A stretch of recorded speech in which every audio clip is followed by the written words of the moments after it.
Right, so this is number 25 on page 379, section 8.3. Right, in this case, we have a sample of 10 data points. We have 10 7.5 cubic foot refrigerators. Right, and you'll notice that, right, n equals 10 is less than 30. Right, so since we're measuring something, we need at least 31 to have the central limit theorem apply, guaranteed to apply. Right, we can still do the technique as long as we can make a reasonable assumption that the population is normal. Okay, so what we do is we look at the dot plot and we see that whether or not it is symmetric or whether it's skewed. Right, the dot plot is fairly symmetric. So the assumption that the population is at least close to normal is reasonable.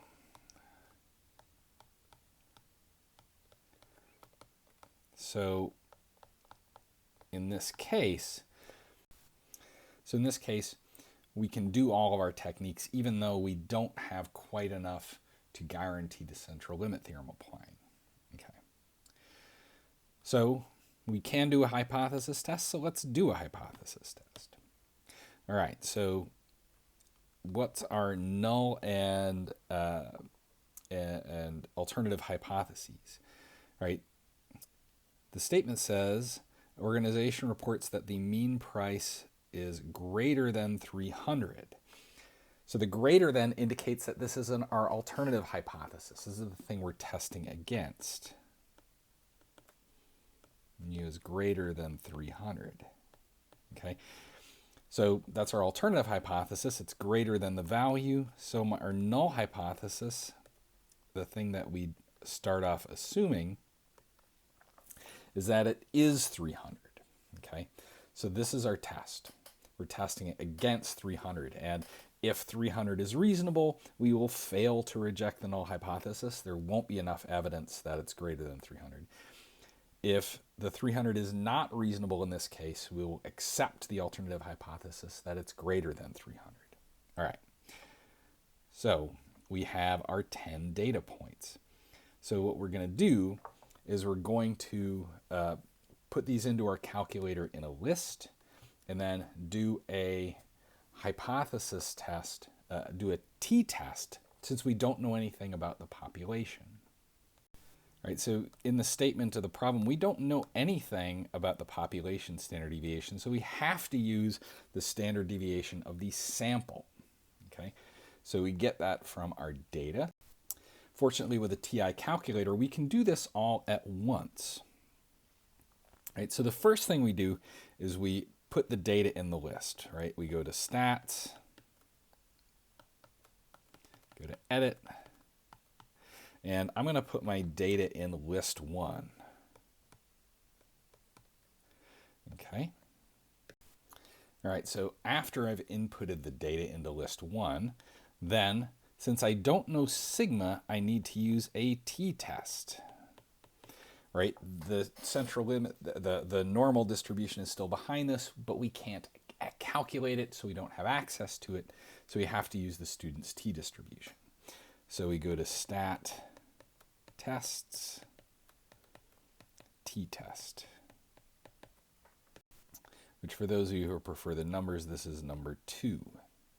All right, so in the t-test, because we're using data, for input we select the data. The mu naught was our null hypothesis. In this case, it's the test of 300. I put my data into list 1. If you put your data into list 2, list 3, you would choose a different list. The frequency is going to be 1 since we have the actual data points in the list. And we are testing it against the alternative hypothesis of greater than 300. Okay. We would hit calculate.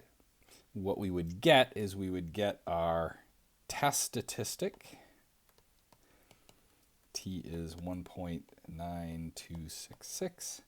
The p-value, which is the thing that we really care about in terms of our test, 0.0430, 0431 to round to 4 decimal places, right? And it tells us that the mean of our sample is 318.6, and the standard deviation for the sample is 30.53.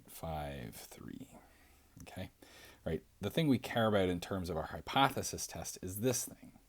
Okay, so testing against our level that we care about, our 0.01, right? This is greater than 0.01. So that means, well, what does that mean? That means that we will fail to reject the null hypothesis. $300 is reasonable for this really small sample size. So I'll do our conclusion on the next slide. All right, so since our alpha of 0.1 is less than our p-value of 0.0431, we will fail to reject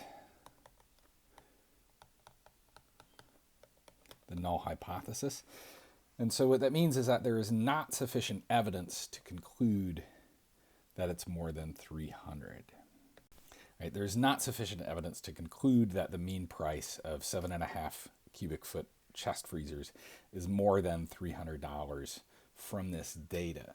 The idea is that the 300 is reasonable given the data we have and how spread out the data is.